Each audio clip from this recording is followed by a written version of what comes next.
میں اضافہ ہوا اور اس کا مطلب ہے کہ باہر سے گیس نہیں منگوانی پڑے گی اس حد تک. اور اب مزید $500 ملین یعنی تقریباً سمجھ لیجئے کہ $1 ارب $280 ارب روپے کی گیس کا اضافہ ان 16 ماہ میں ہوا ہے. اس کے باوجود کہ سازشیں اپنے زوروں پر تھیں، اس کے باوجود کہ 9 مئی کا سانحہ ہوا، اس کے باوجود کہ IMF سے دن رات ہمیں ان سے معاہدہ کرنے کے لیے تمام پاپڑ پیلنے پڑے، اس کے باوجود کہ عمران نیازی کی انتشار پسندی اور ملک دشمنی نے پاکستان کے اندر کاروبار اور سرمایہ کاری کو تقریباً جامد کر دیا تھا، اس کے باوجود کہ ہمارے مالی وسائل انتہائی محدود ہو چکے تھے، لیکن اس سے بڑا اس قوم کے اوپر 24 کروڑ عوام کے اوپر، مجھ ناچیز کے اوپر، میرے زو ماں کے اوپر اللہ تعالیٰ کا اس سے بڑا اور کیا فضل اور کرم ہو سکتا ہے کہ ہم ڈیفالٹ سے بچ گئے. میں آج یہ سمجھانا چاہتا ہوں کہ ڈیفالٹ کیا ہوتا ہے صرف 30 سیکنڈ اور 1 منٹ میں، کہ اگر ہم جو حکومت پاکستان نے کسی اور ملک کے ساتھ جو مالی جو کمٹمنٹس یا جو وعدے کیے ہیں، یا دو طرفہ بینکوں نے، اسٹیٹ بینک آف پاکستان نے دوسرے ممالک کے بینک سے، یا ملٹی لیٹرل جو ہمارے ادارے ہیں دنیا میں، اگر وقت کے اوپر ان کی پیمنٹ نہ ہو تو وہ سوورن ڈیفالٹ ہوتا ہے. تو اس کا ایک بہت بڑا خدشہ ہو گیا تھا، اور اس کا قصور میری یا میری حکومت کا نہیں تھا. یہ عمران نیازی نے IMF سے معاہدہ کر کے اس کو اسی طرح توڑا جس طرح وہ دن رات ریاست مدینہ کی بات کر کے 100% اس کے خلاف فیصلے اور اس کے خلاف اقدامات اٹھاتا تھا. اور پھر اگر خدا نہ خواستہ یہ ڈیفالٹ ہو جاتا تو کیا ہوتا؟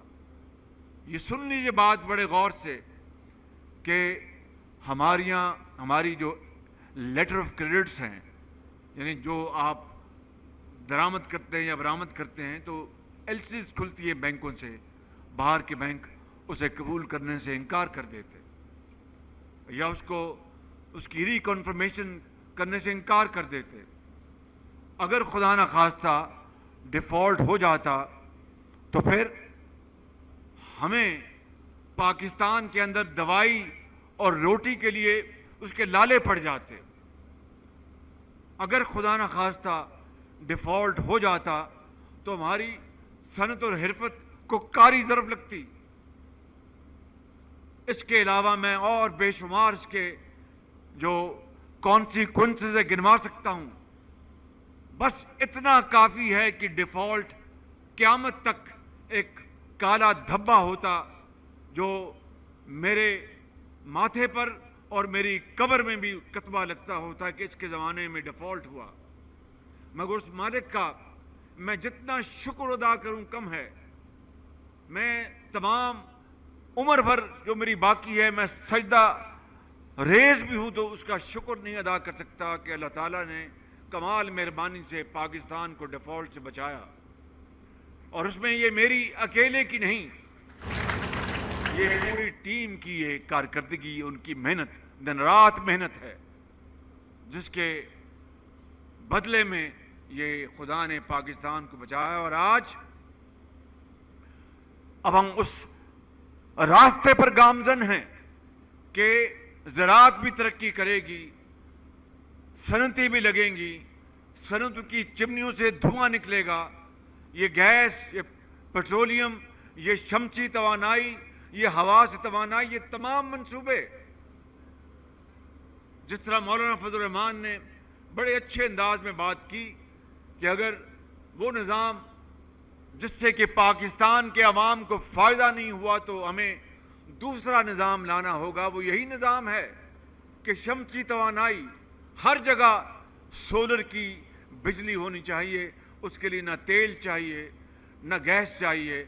خدا تعالیٰ نے اس ملک کو بہت شاندار سورج دیا ہے جو بلوچستان کے پہاڑوں پر چمکتا ہے, جو پنجاب کے میدانوں میں چمکتا ہے, اور ہوا کے بے شمار کوریڈورز ہیں, پن بجلی کے اتنے بڑے ذخیرے ہیں. اور من حیث القوم میں کہوں گا 75 سال میں ہم سے بہت بڑی فاش غلطی ہوئی کہ ہم نے پن بجلی کے منصوبوں کے اوپر توجہ نہیں دی.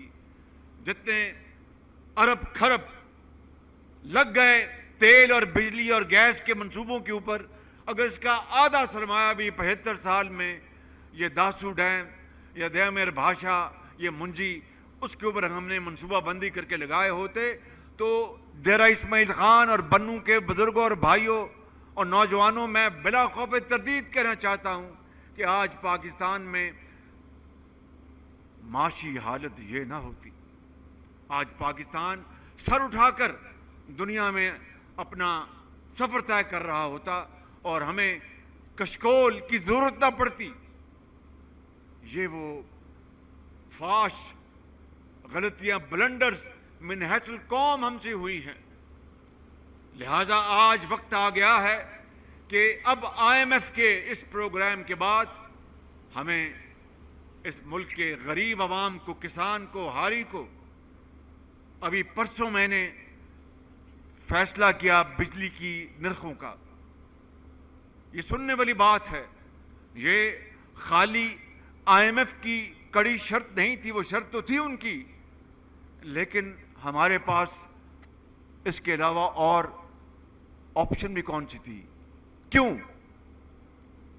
ہماری جو بجلی کی ترسیل میں بے پناہ اس کو کہتے ہیں لائن لاسز ہوتے ہیں, جو بجلی ٹرانسمٹ ہوتی ہے, ہمارا نظام فرسودہ اور انیفیشنٹ ہے اور اس میں بے پناہ نقصان ہوتا ہے.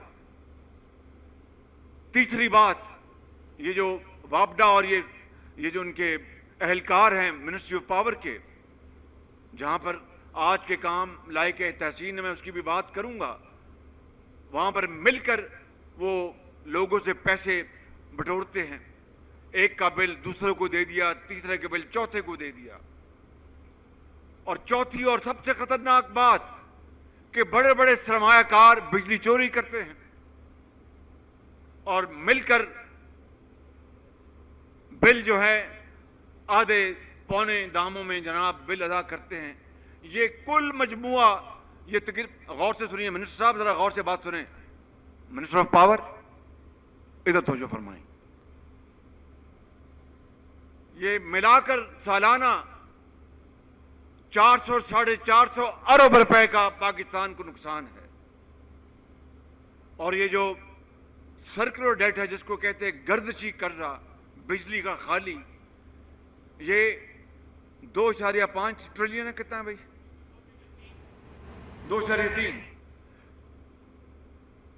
2300 ارب روپے. اس میں غریب آدمی تو کوئی قصور نہیں ہے, ہاری کا کوئی قصور نہیں ہے, مزدور کا کوئی قصور نہیں ہے, بیوہ اور یتیم اور ایک طالب علم کا کوئی قصور نہیں ہے, ایک نرس اور ڈاکٹر کا کوئی قصور نہیں ہے.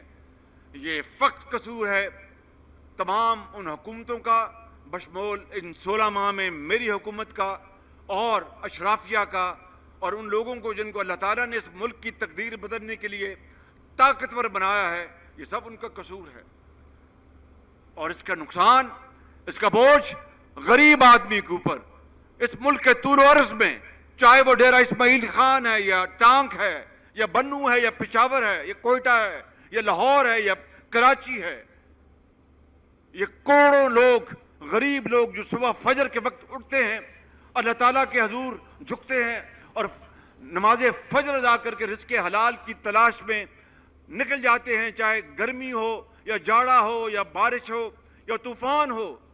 لیکن اس کے باوجود بھی رزق حلال کمانے کے بعد وہ جب گھر آتے ہیں تو ان کو فیصلہ کرنا ہوتا ہے کہ آدھی روٹی دینی ہے یا پونی روٹی دینی ہے یا دودھ دینا ہے یا چینی کے بغیر دودھ پلانا ہے, دوائی کہاں سے لانی ہے.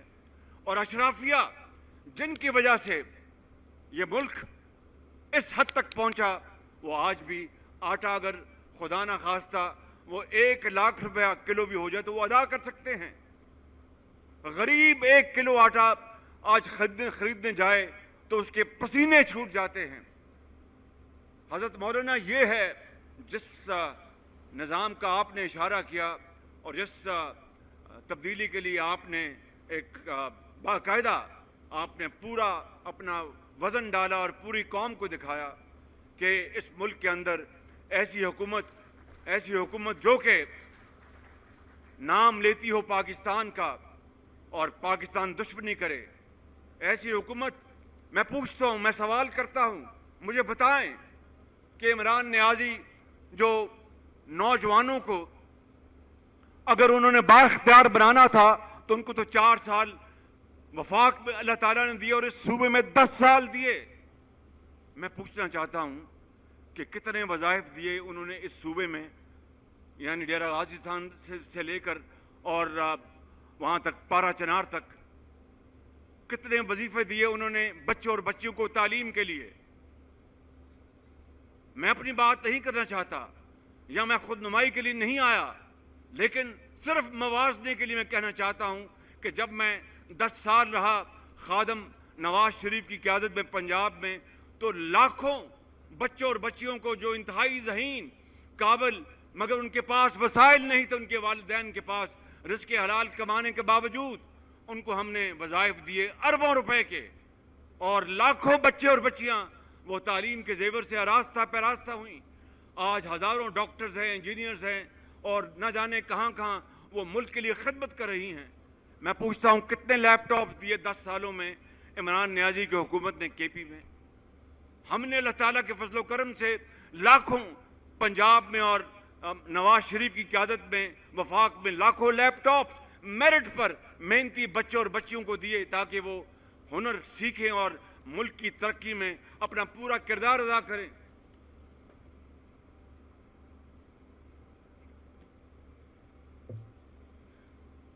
مجھے بتایا گیا ہے کہ موسم کی خرابی ہے تو میں اپنی بات میں ذرا سکیڑ لیتا ہوں. میں سب سے پہلے یہ جو گلدستہ ہے سڑکات کا اور پلوں کا جو کہ جال بچھایا جا رہا ہے جائے گا ہمارا بستی جو ہمارے جو ایشیا کے راستے ہیں ان کو کنیکٹ کرے گا، اس کے لیے میں مولانا اسد کو مبارکباد پیش کرتا ہوں. یہ نوجوان ہیں، بہت محنتی آدمی ہے، اور ساتھ ان کے جو سیکرٹری ہیں کیپٹن ان کو مبارکباد پیش کرتا ہوں. اور بٹانی کا جو کنواں ہے گیس کا اس کی تلاش میں اس کی محنت جو کی گئی، میں اس کے لیے جناب ایم او ایس ڈاکٹر مصدق اور کیپٹن محمود کو مبارکباد پیش کرتا ہوں. انہوں نے ایک بڑا کام کیا ہے اور بجلی کا جو ٹرانسمیشن لائن جو یہاں سے جائے گی ذوب تک وہ مکمل ہو چکی، لیکن وہاں پر آگے تاخیر ہوئی کیونکہ وہاں پر جگہ نہیں ملی. وہ اب انشاءاللہ وہ بھی مکمل ہوگا. اس کے لیے میں minister water and power Khurram Dastgir اور سیکرٹری لنگڑیال کو مبارکباد پیش کرتا ہوں. لیکن یہ کام آٹے میں نمک کے برابر ہے. اگر اس قوم کی حالت بدلنی ہے تو کشکول توڑنا ہوگا، اور کشکول ایسے نہیں ٹوٹے گا. وہ جو شہنشاہی اخراجات جو ہیں، جو ملک کے اندر کرپشن ہے، جو میں نے جس کا ابھی کچھ چیزوں کا ذکر کیا ہے، اس کا جب تک خاتمہ نہیں ہوگا اور پوری قوم مل کر آگے نہیں بڑھے گی ملک ترقی نہیں کر سکتا. لیکن الحمدللہ وقت آ گیا ہے، اب ہم نے ایک نیا جامع منصوبہ بنایا ہے، اس کی بنیاد رکھ دی ہے SIFC کی، جس کو میں معاشی ریوائول پروگرام کہتا ہوں، جس میں سر فہرست زراعت ہے، معدنیات ہیں. اربوں کھربوں ڈالر کے معدنیات ہیں پاکستان میں، مگر ایک دھیلے کی عام آدمی کو اس کا فائدہ نہیں پہنچا. فیسیں ہم نے بھر دی وکلاء کی اربوں روپے، لیکن جو رب تعالیٰ نے زمین میں ہمیں جو دولت دی ہے وہ اتنی ہے کہ ہمیں کسی اور چیز کی حاجت نہیں رہے گی. لہٰذا ان تمام چیزوں کو، اس نظام کو ٹھیک کرنے کے لیے اللہ تعالیٰ کے فضل و کرم سے ایک نظام بن چکا ہے جس کا آغاز ہو چکا ہے. اس میں پوری حکومت شامل ہے, اس میں وفاق کی حکومت شامل ہے, چاروں صوبوں کی حکومتیں شامل ہیں, ہمارا جو دفاعی ادارہ اس کی سپہ سالار اس میں شامل ہیں, اور مل کر دن رات اس کے اوپر کام کیا جا رہا ہے. اور میں آپ کو یقین دلاتا ہوں کہ اگلے الیکشن کے نتیجے میں جو بھی حکومت مارج وجود میں آئے گی, اس ملک کا نقشہ بدلنے کے لیے ہم سب کو مل کر کام کرنا ہوگا. اور اگر ہمیں موقع دیا اللہ تعالیٰ نے, مولانا فضل الرحمان ہمارے بہت ہی محترم امیر ہیں, میاں نواز شریف سے ان کا بھائیوں جیسا تعلق ہے, لیکن تعلق ان سے میرا تھا جو کہ بڑھ کر پر میاں نواز شریف صاحب سے بنا. میں ان کا, میاں نواز شریف بہت احترام کرتے ہیں, اور انشاءاللہ مل کر ہم اس ملک کی تقدیر بدلیں گے اللہ تعالیٰ کے فضل و کرم سے. شبانہ روز محنت کر کے, قربانیوں سے ہم انشاءاللہ اس ملک کو بنائیں گے عظیم. میں آخر میں آپ سب کا بہت شکریہ ادا کرتا ہوں. اللہ تعالیٰ ہم سب کا حامی ناصر ہو. میرے ساتھ ایک نعرہ لگائیں, پاکستان, پاکستان, قائد اعظم